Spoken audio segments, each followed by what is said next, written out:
Alright, in this video we're going to talk about a push-up with the suspension trainer. So it's going to be a standing type of push-up. What we're going to do is make sure that our handles are long enough so we can fit between them. Okay? And then we're going to walk out. We want tension on there.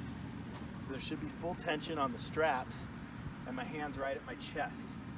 Okay? Then I'm going to lean into it a little bit and then I'm going to push away. Alright, and this is going to have a little bit of a balance component because you don't want to fall backwards.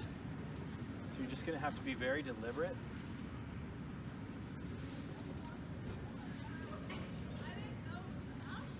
Okay, and if you want to make that harder, you just walk the feet back, and now you see I'm at this angle.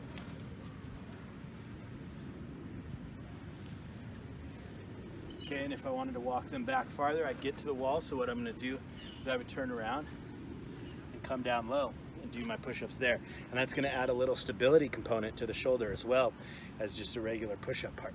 Okay? If you have any